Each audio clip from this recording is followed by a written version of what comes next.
नमस्ते, आप देख रहे हैं गुड मॉर्निंग जी और आपके साथ में हूं जयप्रकाश शर्मा। गुड मॉर्निंग जी में हम आपको पंजाब, हरियाणा, हिमाचल की तमाम खबरों से रूबरू कराएंगे। साथ ही साथ आपको तीनों ही राज्यों की कोरोना रिपोर्ट भी दिखाएंगे कि कितने मरीज पिछले 24 घंटे में आए और कितने लोगों की कोरोना की वजह से मौत हुई है। लेकिन सबसे पहले पंजाब की खबर। कोरोना संकट के बीच आज पंजाब कैबिनेट की अहम बैठक होने जा रही है। कोरोना के ताजा हालात और कोरोना पाबंदियों पर मंथन होगा। सीएम अमरिंदर सिंह संबंधित विभागों और मंत्रियों से करेंगे चर्चा। बैठक में वीडियो कॉन्फ्रेंसिंग के जरिए जुड़ेंगे कैबिनेट के मंत्री। तो पंजाब कैबिनेट की बैठक होगी। हो सकता है इस बैठक में कोई अहम फैसला लिया जाए। हालांकि अभी लॉकडाउन पर विचार नहीं किया गया है पंजाब की तरफ से। सीएम कैप्टन अमरिंदर पहले ही मना कर चुके हैं कि अभी लॉकडाउन नहीं लगाया जाएगा, लेकिन हो सकता है कि हालात जिस तरह बढ़ रहे हैं उसके बाद कोई ना कोई फैसला लिया जा सकता है।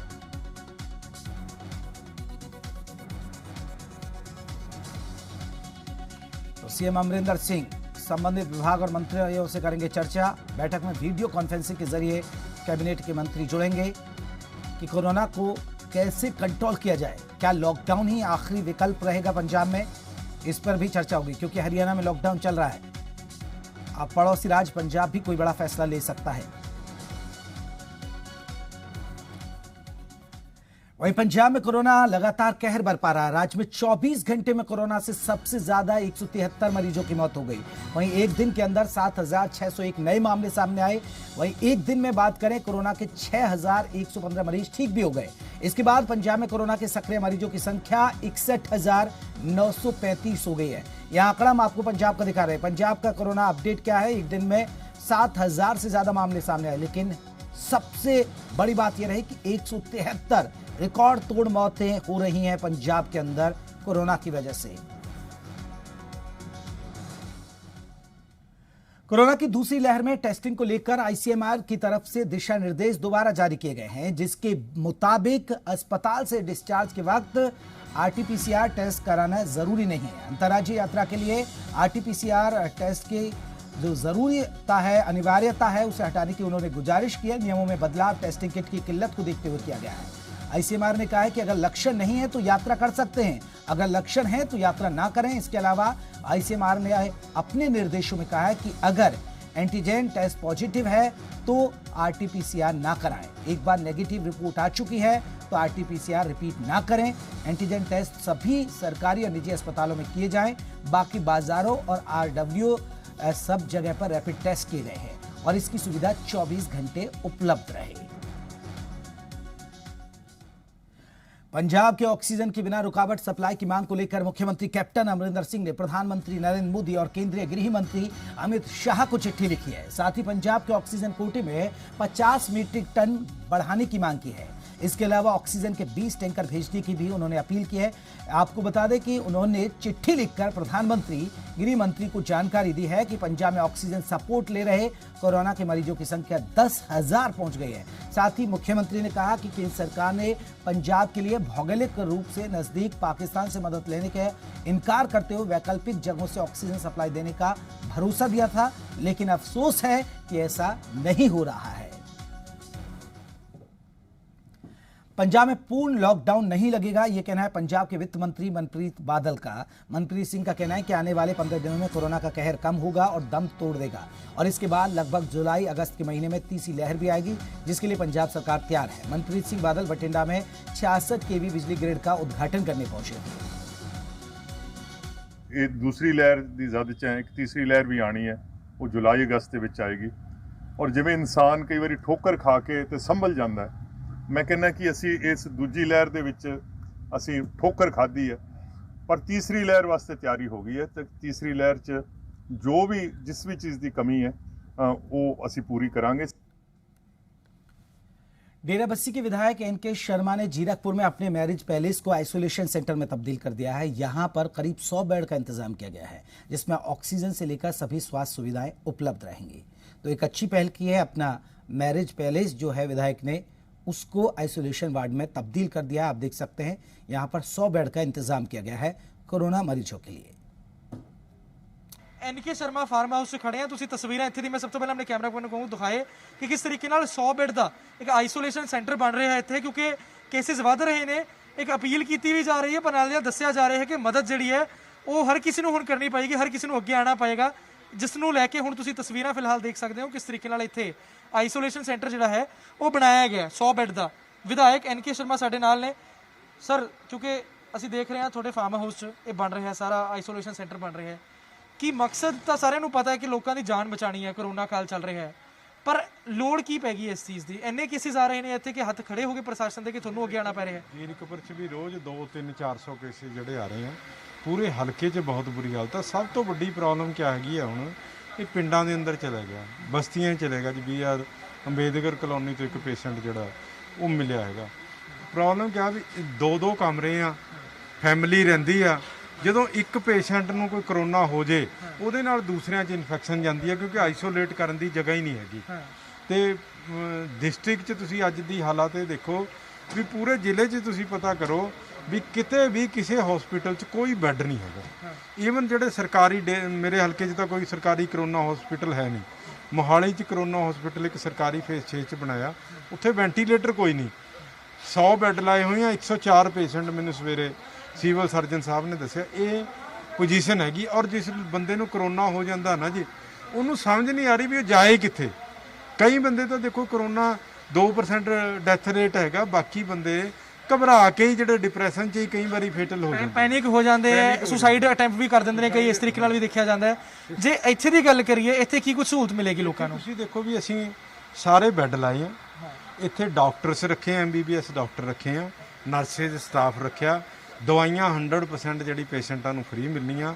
ਆਈਸੋਲੇਸ਼ਨ ਸੈਂਟਰ ਆ, ਏਸਿਮਟੋਮੈਟਿਕ ਪੇਸ਼ੈਂਟ ਜਿਹੜੇ ਇੱਥੇ ਰੱਖੇ ਜਾਣੇ, ਕਿਉਂਕਿ ਇੱਥੇ ਵੈਂਟੀਲੇਟਰ ਵਗੈਰਾ ਦਾ ਕੋਈ ਪ੍ਰਬੰਧ ਨਹੀਂ। 2 ਐਂਬੂਲੈਂਸਾਂ ਰੱਖੀਆਂ, ਜੇ ਇੱਕਦਮ ਕਿਸੇ ਦਾ ਕੋਈ ਪ੍ਰੋਬਲਮ ਆ ਗਈ ਤਾਂ ਉਹਨਾਂ ਨੂੰ ਕਿਸੇ ਵੀ ਹਸਪੀਟਲ 'ਚ ਜਿਹੜਾ ਇੱਥੋਂ ਸ਼ਿਫਟ ਜਿਹੜਾ ਕਰਿਆ ਜਾਊਗਾ। ਸੋ 100% ਖਾਣਾ ਫ੍ਰੀ ਆ, ਰਹਿਣਾ ਫ੍ਰੀ ਆ, ਤੇ ਡਾਕਟਰ ਦੀ ਸੇਵਾ ਜਿਹੜੀ ਫ੍ਰੀ ਹੈਗੀ ਆ, ਦਵਾਈਆਂ ਜਿਹੜੀਆਂ 100% ਫ੍ਰੀ ਹੈਗੀਆਂ, ਤੇ ਇੱਥੋਂ ਜਿਹੜਾ ਸ਼ਿਫਟ ਕਰਨਾ ਉਹ ਵੀ ਆ। ਜਿਹੜੇ ਟੈਸਟ ਆ ਉਹ ਵੀ ਸਾਰੇ ਫ੍ਰੀ ਹੈਗੇ, ਮਤਲਬ ਜਿੰਨੇ ਟੈਸਟ ਉਸ ਤੋਂ ਹੋਣਗੇ। ਹਾਲ ਹੈ ਮੇਰਾ, ਕਿਉਂਕਿ ਕੁਝ ਸਮਾਂ ਪਹਿਲਾਂ ਰਾਹੁਲ ਗਾਂਧੀ ਨੇ ਇੱਕ ਬਿਆਨ ਦਿੱਤਾ ਹੈ ਕਿ ਇੱਕ ਆਖਰੀ ਆਪਸ਼ਨ ਲੋਕਡਾਊਨ ਹੀ ਹੈ। ਲੋਕਡਾਊਨ ਜਿਹੜਾ ਹੈ ਹੋਣਾ ਚਾਹੀਦਾ, ਆਖਰੀ ਵਿਕਲਪ ਹੈ। ਦੂਜੇ ਪਾਸੇ ਪੰਜਾਬ ਸਰਕਾਰ ਕਹਿੰਦੀ ਹੈ ਕਿ ਲੋਕਡਾਊਨ ਹਜੇ ਨਹੀਂ ਲੱਗਣਾ। ਸਿਹਤ ਮੰਤਰੀ ਤੱਕ ਜਿਹੜਾ ਹੈ ਉਹ ਇਸ ਚੀਜ਼ ਨੂੰ ਰਿਜੈਕਟ ਕਰ ਚੁੱਕੇ ਨੇ ਕਿ ਕਾਂਗਰਸ ਆਪਸ 'ਚ ਜਿਹੜੀ ਉਹ ਰਲ ਮਿਲ ਕੇ ਤਾਲਮੇਲ ਜਿਹੜਾ ਉਹ ਨਹੀਂ ਬਣ ਰਿਹਾ ਇਸ ਚੀਜ਼ ਨੂੰ ਲੈ ਕੇ। ਕਿ ਕਿਆ ਕਾਰਨ ਕੀ ਹੈ, ਕੀ ਲੱਗਦਾ? ਮੈਂ ਨਾ ਜੀ ਹੈਰਾਨ ਆ ਸਰਕਾਰ ਦੀਆਂ ਨੀਤੀਆਂ ਤੋਂ। ਸਿਲੈਕਟਿਵ ਲਾਕਡਾਊਨ ਹੋ ਰਿਹਾ ਹੈਗਾ। ਤੁਸੀਂ ਹੁਣ ਜੀਰਕਪੁਰ ਕੱਲ ਬਹੁਤ ਰੌਲਾ ਪਾਇਆ ਦੁਕਾਨਦਾਰਾਂ ਨੇ, ਸਾਰੇ ਪੰਜਾਬ 'ਚ ਰੌਲਾ ਪੈ ਰਿਹਾ। ਸਿਲੈਕਟਿਵ ਦੁਕਾਨਾਂ ਬੰਦ ਕਰਵਾ ਦੇ ਜਾਂ ਦੂਸਰਾ ਖੁੱਲ ਜਾਂਦੇ। ਹੁਣ ਜੀਰਕਪੁਰ 'ਚ ਛੋਟੀ 10,000 ਦੁਕਾਨਾਂ ਬੰਦ ਆ, ਤੇ metro, cash and carry, Walmart, DMart ਸਾਰੇ ਖੁੱਲੇ ਆ। ਹੋ ਕਹਿ ਰਿਹਾ ਜਦੋਂ ਸਾਰੀਆਂ ਦੁਕਾਨਾਂ ਬੰਦ ਹੋਊਗੀ, ਲੋਕਾਂ ਦਾ ਰਸ ਉੱਥੇ ਪੈ ਗਿਆ। ਉੱਥੇ 2-2, 3-3 ਹਜ਼ਾਰ ਬੰਦੇ ਦੀ ਲਾਈਨ ਲੱਗ ਜਾਂਦੀ ਆ। ਸਰਕਾਰ ਨੇ ਉਹਨੂੰ ਅਲਾਓ ਕਰਿਆ। ਦੱਸੋ ਕਰੋਨਾ ਪ੍ਰੂਫ ਹੈਗੇ ਆ? ਦੂਸਰੀ ਗੱਲ ਆ ਵੀ ਜੇ ਤੁਸੀਂ ਦੁਕਾਨਾਂ ਬੰਦ ਕਰਵਾਉਣੀਆਂ, ਮੰਨ ਲਓ ਮਹੀਨਾ ਬੰਦ ਰੱਖਣੀਆਂ, ਰਖਵਾਓ। ਘੱਟ ਤੋਂ ਘੱਟ ਉਹਨਾਂ ਵਪਾਰੀਆਂ ਦੀ ਮਦਦ ਤਾਂ ਕਰੋ। ਕੈਮਰਾਮੈਨ ਧਰਮਵੀਰ ਦੇ ਨਾਲ ਬਸਮ ਵਰਮਾ, जी मीडिया, जीरकपुर, मोहाली। बात चंडीगढ़ की कर लेते हैं। चंडीगढ़ प्रशासन ने 18 साल से ज्यादा उम्र के लोगों को मुफ्त वैक्सीन की सुविधा देने का ऐलान किया है। प्रशासन की कोशिश ज्यादा से ज्यादा लोगों को वैक्सीन लगाने की रहेगी। तो चंडीगढ़ प्रशासन ने अपना फैसला दे दिया। 18 साल से ज्यादा उम्र के लोगों को मुफ्त में वैक्सीन लगाई जाएगी। अब दर्शकों को हरियाणा का कोरोना रिपोर्ट दिखाते हैं। हरियाणा में भी कोरोना के मामले लगातार बढ़ रहे हैं। 24 घंटे में राज्य में रिकॉर्ड तोड़ 15,786 नए मामले सामने आए। वहीं एक दिन में कोरोना की वजह से 153 मरीजों की मौत हो गई। आप सोचिए कि 153 मरीजों की मौत हो गई। कल 140 मरीजों की मौत हुई थी, आज 153 मरीजों की मौत हो गई है। जिसके बाद अब हरियाणा में कोरोना के सक्रिय मामलों की संख्या 1,08,830 पहुंच गई है। यानी हरियाणा में हालात बिगड़ रहे हैं। आप अंदाजा लगा सकते हैं कि एक दिन में अगर कोरोना के 153 मरीजों की मौत होती है इस छोटे से राज्य में, तो ये परेशान करने वाले आंकड़े, चिंता बढ़ाने वाले आंकड़े। हरियाणा में 300 मीट्रिक टन ऑक्सीजन की जरूरत है, जबकि राज्य को 252 मीट्रिक टन ऑक्सीजन अलॉट की गई है। वहीं टैंकर की कमी के चलते हरियाणा सरकार ओडिशा से पर्याप्त ऑक्सीजन नहीं मंगवा पा रही है, जिसके चलते बैठक में फैसला लिया है जहां से भी संभव है टैंकर इंपोर्ट किए जाएं, जिससे ओडिशा से ऑक्सीजन का कोटा उठाया जा सके। और अगर ओडिशा ऑक्सीजन का सारा कोटा आ जाता है तो हरियाणा में ऑक्सीजन की कमी को दूर किया जा सकता है। वहीं लॉकडाउन को लेकर अनिल विज ने कहा कि लॉकडाउन अंतिम विकल्प के तौर पर लगाया गया है। अगर यहां लोग ढिलाई बरतेंगे तो बड़ा नुकसान हो सकता है, इसलिए अधिकारियों को सख्ती से लॉकडाउन लगाने के आदेश जारी किए गए। साथ ही जनता से घरों में ही रहने की अपील की है। ये हरियाणा हरियाणा में हमें ज़रूरत तो 300 मीट्रिक टन की है, पर 252 मीट्रिक टन हमें अलॉट हुआ है। उसमें से भी जो उड़ीसा से हमें अलॉट हुए हैं वो हम पूरा ऑक्सीजन उठा नहीं पा रहे हैं, क्योंकि टैंकर्स नहीं मिल रहे हैं। जितने हैं वो हम बाई एयर भी भेज रहे हैं। परसों हमने 10 टैंकर बाई एयर भेजे हैं, ट्रेन से भी जा रहे हैं, लेकिन टैंकर्स की और कमी है। वहीं हिसार में लॉकडाउन का खासा असर देखने को मिला, साथ ही वाहनों की आवाजाही में भी कोई कमी नजर नहीं आई। जी मीडिया संवाददाता ने यहां का जायजा लिया। हरियाणा में कोरोना के जिस तरह से मामले लगातार बढ़ रहे हैं, उसके मद्देनजर पूरे हरियाणा को 7 दिनों के लिए लॉकडाउन किया गया है। आज लॉकडाउन का दूसरा दिन है, लेकिन हाईवे पर अगर फिलहाल के माहौल की बात कर ली जाए, जिस तरह से गाड़ियां दौड़ती नजर आ रही हैं, उससे आप सहज ही अंदाजा लगा सकते हैं कि किस तरह का ये लॉकडाउन है। हालांकि अगर स्थिति की बात कर ली जाए, इस लॉकडाउन की बात कर ली जाए, तो सरकार की तरफ से केवल ट्रांसपोर्टेशन और बसेस को ही छूट दी गई थी। लेकिन अगर हाईवे की बात कर ली जाए, इस वक्त मैं हिसार के बाहरी इलाके में दिल्ली सरसा हाईवे पर मौजूद हूँ। यहाँ पर अगर गाड़ियों की रफ्तार की बात कर ली जाए या गाड़ियों की संख्या की बात कर ली जाए, संख्या जरूर कम है, लेकिन जिस तरह के व्हीकल्स निकल रहे हैं बाहर, मसलन प्राइवेट्स गाड़ियों की बात कर ली जाए या फिर दूसरे वाहनों की बात कर ली जाए, 2 व्हीलर व्हीकल्स की बात कर ली जाए, उसको देखकर आप अंदाजा लगा सकते हैं कि इस लॉकडाउन का असल में प्रभाव कितना है। कुल मिलाकर लोग घरों से बाहर निकल रहे हैं, नाकों पर इनके लिए कोई पूछताछ की कोई पुलिस तैनात नहीं है, लेकिन जिस तरह का माहौल अब ये बन रहा है, उससे कहीं ना कहीं चिंता इसलिए भी बढ़ रही है क्योंकि हरियाणा की अगर स्थिति की बात कर ली जाए तो लगातार कोरोना के मामले जिस तरह से बढ़ रहे हैं, उसके मद्देनजर ये लॉकडाउन लगाया गया था ताकि कोरोना की चैन को तोड़ा जा सके। लेकिन जिस तरह से गाड़ियों की आवाजाही लगातार जारी है, उससे इस बात का सहज ही अंदाजा लगा सकते हैं कि लोग कितने लापरवाह हैं और किस तरह से घरों से बाहर निकल रहे हैं। मसलन शहरी इलाकों में जब इनको रोका जाता है तो तरह तरह के बहाने जो हैं इनके तैयार रहते हैं, लेकिन चिंता की बात यही है कि जब पूरी तरह लॉकडाउन सफल नहीं होगा तो आखिर हम किस तरह से इस कोरोना से जंग जीत पाएंगे। कैमरा पर्सन राजेंद्र कुमार के साथ Rohit Kumar, Zee media Hisar. Hisar bar association ने एक अनोखी पहल करते हुए ऐलान किया है कि कोरोना संकट में पुलिस की गिरफ्त में आए कालाबाजारी के आरोपियों को कोई भी वकील पैरवी नहीं करेगा। हिसार जिला बार एसोसिएशन के पदाधिकारियों ने ये बैठक में एक प्रस्ताव पारित किया और ऐसे लोगों को दानव की संख्या दी जो कि इस संकट की घड़ी में रेमडेसिविर इंजेक्शन और ऑक्सीजन की कालाबाजारी कर रहे हैं। इसके साथ ही जिला बार एसोसिएशन ने जिला उपायुक्त को मेल करके जरूरत पड़ने पर बार रूम को भी कोविड सेंटर बनाए जाने का ऑफर दिया है। के काबिल साथी एडवोकेट कुमार मुकेश, अपने सहयोगी आरटीआई एक्टिविस्ट रमेश वर्मा के साथ एक स्टिंग ऑपरेशन के माध्यम से रेमडेसिविर इंजेक्शन की कालाबाजारी करने वाले लोगों को गिरफ्तार करवाया रंगे हाथों।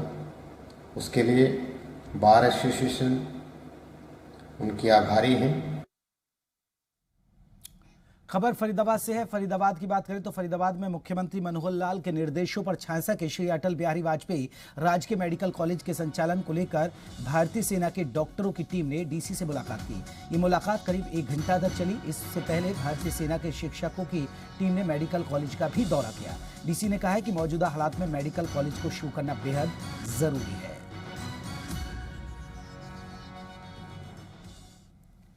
चलिए अब दर्शकों को हिमाचल का कोरोना रिपोर्ट दिखाते हैं। हिमाचल में भी कोरोना के मामले लगातार बढ़ रहे हैं। राज्य में एक दिन में कोरोना के रिकॉर्ड तोड़ की बात करें तो 3,824 नए मामले सामने आए। वहीं 1,993 मरीज ठीक भी हो गए। वहीं एक दिन की बात करें कोरोना से मृतकों का आंकड़ा भी लगातार बढ़ रहा है। 24 घंटे में कोरोना की वजह से 48 मरीजों की जान चली गई। हालांकि आपको बता दें कल ये मृतकों का आंकड़ा कम था, लेकिन 24 घंटे में 48 लोग अपनी जान गंवा चुके हैं। हिमाचल के अंदर 1,993 मरीज ठीक हुए। एक दिन में कोरोना से होने वाली मौतों का आंकड़ा भी रिकॉर्ड तोड़ है, क्योंकि 24 घंटे में 48 मरीजों की मौत। कोरोना संकट के बीच आज हिमाचल कैबिनेट की बैठक होने जा रही है। बैठक में सरकार लॉकडाउन लगाने का फैसला ले सकती है। कैबिनेट बैठक से पहले सर्वदलीय बैठक होगी। मुख्यमंत्री जयराम ठाकुर की अध्यक्षता में होने वाली प्रदेश मंत्रिमंडल की बैठक में सर्वदलीय बैठक में सभी दलों की ओर से आने वाले सुझावों पर सरकार विचार कर लॉकडाउन लगाने का फैसला लेगी। सरकारी कार्यालय बंद करने का भी फैसला लिया जाएगा कि कार्यालय पूरी तरह से बंद रहेंगे या फिर आंशिक तौर पर खुले रहेंगे। स्कूलों और सभी शिक्षण संस्थानों को बंद रखने का फैसला और आगे बढ़ाया जा सकता है। विश्वविद्यालय स्तर पर छात्रों को अपग्रेड करने के बारे में भी सरकार फैसला ले सकती है। राज्य में कोरोना संक्रमण के तेजी से बढ़ते मामले को देखते हुए सरकार कोविड-19 की समीक्षा करेगी। इस संबंध में राज्य की मौजूदा स्थिति को देखते हुए अधिक संक्रमित जिलों के लिए सख्त कदम उठा सकती है। अस्पतालों में बिस्तरों की संख्या बढ़ाने, ऑक्सीजन का उत्पादन और आईसीयू बिस्तरों की संख्या बढ़ाने पर भी फैसला लिया जाएगा। अमन हमारे साथ, हमारे सहयोगी और ज्यादा अपडेट के साथ जुड़ गए हैं शिमला से। अमन, आज कैबिनेट की बैठक होगी, क्या कुछ फैसले हो सकते हैं? देखिए, दर्जन के करीब एजेंडे हैं सरकार के पास जिनको आज जिस पर मोहर लग सकती है और प्रायोरिटी पे सरकार में कोविड को लेकर चर्चा जो है वो की जाएगी कि जो पाबंदियां लगाई हैं उसका असर सरकार ने किस तरीके से प्रदेश में देखने को मिला है और क्या उन पाबंदियां जो लगाई थी तो उसमें चेंजेस क्या किए जाए। और मुख्य तौर पर क्योंकि लॉकडाउन, बाकी अगर राज्य की बात की जाए, पंजाब हो, चंडीगढ़ हो, हरियाणा हो, तो लॉकडाउन शब्द सुनने को मिलता है और वहां पे असर भी इसका देखने को मिल रहा है। हिमाचल की अगर बात की जाए तो बीते दिन रिव्यू बैठक की गई और साथ ही जो ऑल पार्टी मीटिंग है उसका भी न्योता कहीं ना कहीं बाकी दलों को दिया गया था। सुबह कैबिनेट से पहले 10:30 बजे कैबिनेट बैठक होनी है, वहीं 9:30 बजे जो ऑल पार्टी मीट है वो बुलाई गई है, जिसमें जो मुख्य दल है विपक्ष में कांग्रेस, उनके द्वारा ये मांग भी सजेशन भी दिया गया था कि लॉकडाउन जो है वो लगाया जाए। लेकिन सरकार अमन आपने जानकारी दी कि सर्वदलीय बैठक भी बुलाई गई है। ये सर्वदलीय बैठक तो कल भी होनी थी, क्या रहा उसका?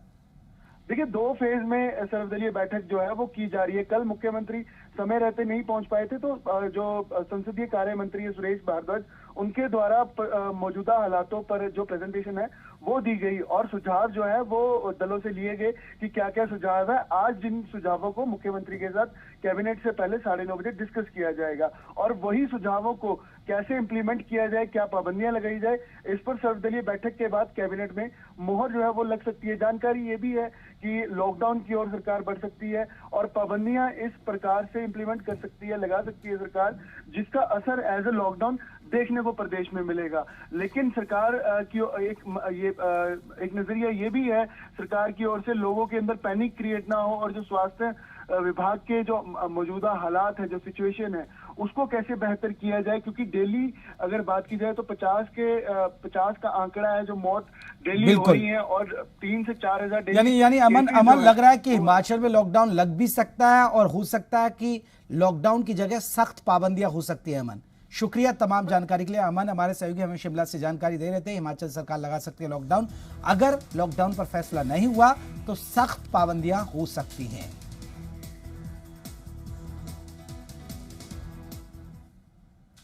बात बिलासपुर की कर लेते हैं। बिलासपुर के बागी बिनौला में कोविड केयर सेंटर में कोरोना मरीजों का तनाव मुक्त रखने की कोशिश की जा रही है। कोविड सेंटर में ड्यूटी पर तैनात स्वास्थ्यकर्मी मरीजों को ओम का उच्चारण और नवरात्र के गीत सुना रहे हैं। माता की भेंटें सुनाकर मरीजों के तनाव को कम कर रहे हैं। कोविड सेंटर का माहौल पूरा भक्ति में हो गया है। कोविड सेंटर का वीडियो भी सामने आया, जरा सुनिए कैसे यहाँ कोरोना के मरीजों का तनाव कम दूर किया जा रहा है।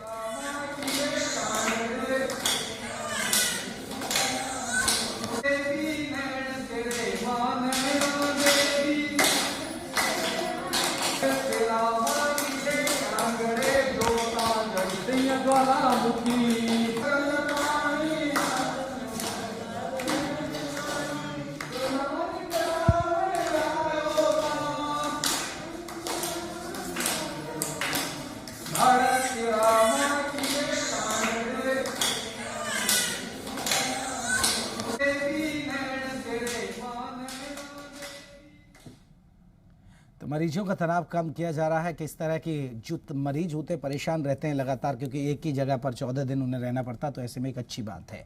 पंजाब की सरकारी कर्मचारी के लिए बड़ी खुशखबरी है। राज्य में 6ठा वेतन आयोग लागू होगा, जो कि 1 जनवरी 2016 से प्रभावी माना जाएगा। इसके तहत वेतन और पेंशन में 20% की औसत बढ़ोतरी की गई है। इसके साथ ही वेतन में करीब 2.59 गुना बढ़ोतरी की गई है। वहीं इसके तहत राज्य में न्यूनतम मासिक वेतन 6,950 रुपये से बढ़ाकर 18,000 रुपये रहेगा। मुख्यमंत्री ने इसके लिए वित्त विभाग की रिपोर्ट स्टडी करने और इसी महीने कैबिनेट बैठक में लाने के निर्देश जारी कर दिए हैं। चुनाव आयोग को चुनावों की पवित्रता बनाकर रखनी चाहिए, ये कहना है पंजाब के पूर्व मंत्री नवजोत सिंह सिद्धू का। सिद्धू ने ट्वीट करके कहा कि लोकतंत्र का मतलब फ्री और फेयर चुनाव कराना है। साथ ही सिद्धू ने भारत के लोकतंत्र की नींव को हिलाने का भी आरोप लगाया और पंजाब विधानसभा में रखी गई अपनी मांग को एक बार फिर दोहराते हुए कहा कि भारत में बैलेट पेपर से वोटिंग होनी चाहिए और कहा कि यूके और यूएसए जैसे विकसित देशों में भी बैलेट पेपर के जरिए ही चुनाव होते हैं।